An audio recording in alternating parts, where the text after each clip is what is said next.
What's up, YouTube? Welcome back. I bought an ugly gun and I have to share it with you, but I bought a cool gun. It's not any old normal gun. It's a Smith & Wesson M&P 1.0. However, it is chambered in 357 SIG. So these are a rarity anymore, and it is a 357 SIG barrel from M&P, and it is a 357 SIG slide from M&P. Now, you'll notice that this thing has a terribly ugly camo job. It must have been a dip or a wrap or some sort. I think somebody tried to take it off, or they just carried it this much.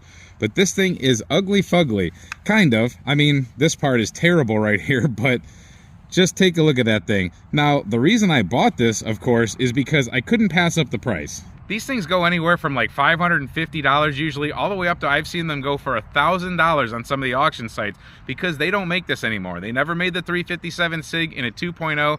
Usually the only way you can do it is with a conversion barrel. So on the auction sites, they're crazy. I don't know where this one came from exactly. This one has a 10-round magazine, so that's even weirder. I've never seen an M&P 10-round magazine, but I live in Ohio, so I've never had a reason to see a compliant type magazine. But that's what it had with it. I found this in my local shop for a price that was unbelievable. I paid less out the door. I paid less than $300 for this firearm. That is awesome, because basically it's kind of a collector's item. I don't think they're ever going to make these again. I already have one of these, and it's a Montgomery County Sheriff's Office trade-in, and Montgomery County, Georgia, and that's a really sweet one. I really like that. I have another 357 SIG 1911. I do like the caliber a lot. I just couldn't pass this up.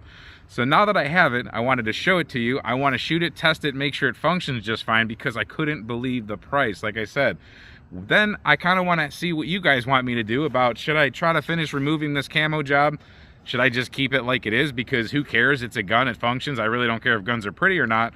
Or should I refinish this somehow? Should I take all this off and do my own like alumihide or something like that? Because you can buy the alumihide, which is a lot better than spray paint, and you can make this thing look pretty cool again in whatever different color you want to. So I'm open to suggestions on what to do with it, because it is kind of ugly now, but I actually think it's kind of cool.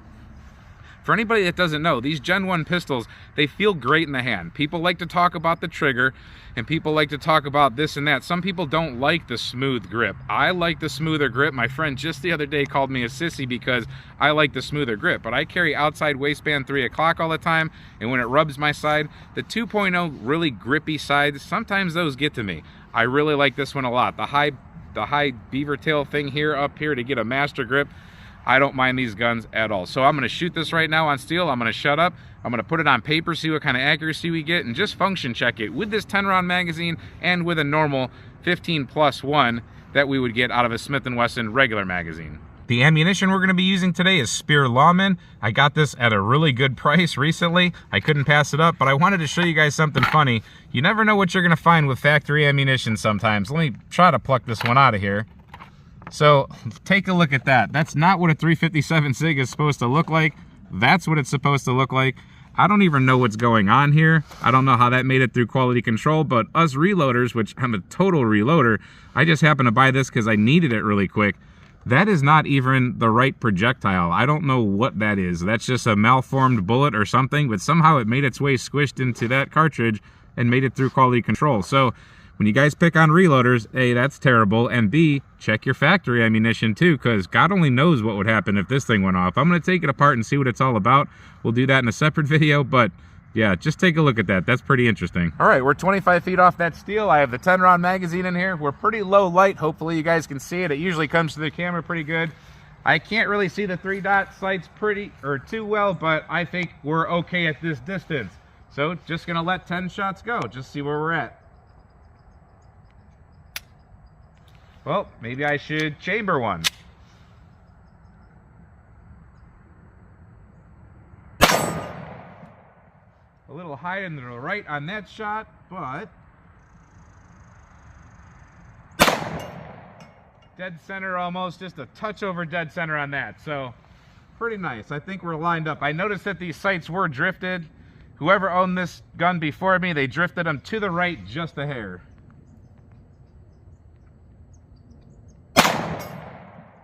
That one was right on top of that one. It does have a little recoil to it, but I love recoil.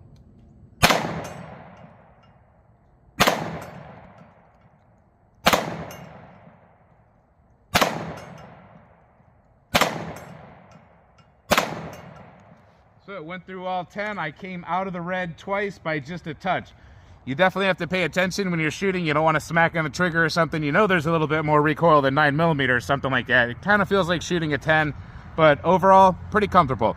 Let's put the 15 rounder in there. So now I'm a little closer. I'm at about 21 feet, and I'm going to shoot at that top paper target. I want to see how I can get on paper.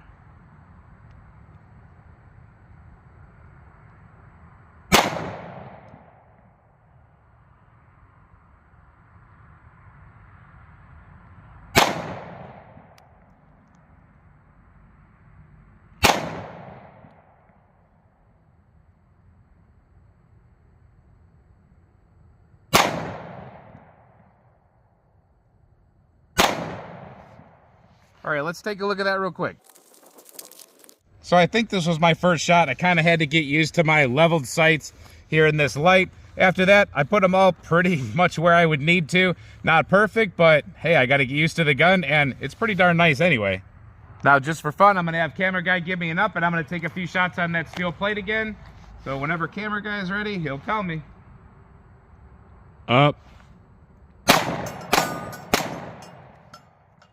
Give me another one, camera guy. Up. Whenever you're ready. Up. All right, let's go take a look at that, because that's not bad. So as far as controllability, it's all there. We're right there where we need to be for defensive shooting. Those were double or triple shots, most of those, and that would be just fine. It's not too bad. 357 SIG, sometimes there's a little bit of a myth about poppy, snappy, this, that, whatever. It's actually not too bad to shoot at all. It's not your, typical 9mm, but we're also getting better performance out of it. I have one more round. I might as well just do a headshot one-handed, just for fun.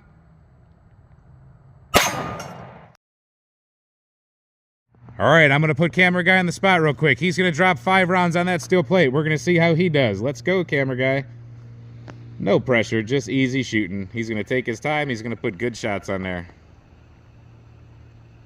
Nice. Got a little fireball going on there.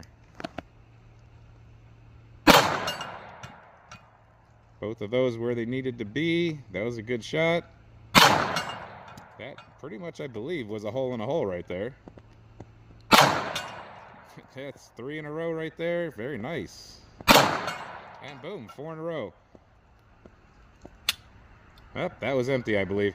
So I don't know if that one locked back. Did it lock back, camera guy? We did not have a lock back, and we'll have to see about that. It could have a little bit of a worn out spring, this, that going on. I just got this gun. We'll check it out. So it did not lock back open. That was on a Smith & Wesson 15-round magazine, but wowzers, camera guy, nice shooting. Well, there you go. There's my under $300 ugly gun. I can't believe I found it. The guy at the shop, he was pretty happy to sell it to me, and I was pretty happy to get it. So I think it's a winner. I think we got to check out to see about the slide locking back, but not a big deal at the moment. If anything else, we know that it fires. Who cares if it locks back as long as it goes through the whole magazine sometimes. It's not going to be a gun that I'll carry every day at this moment right now until we check it out a lot more. And of course, try it out with defensive ammunition. Again, let me know what you think I should do about the finish on this thing. Keep it, strip it off, or redo it with something else cool. Hope you enjoy these type of videos. Thank you for watching this video, and until we see you next time, stay safe, have fun, and keep shooting. Hopefully 357 SIG.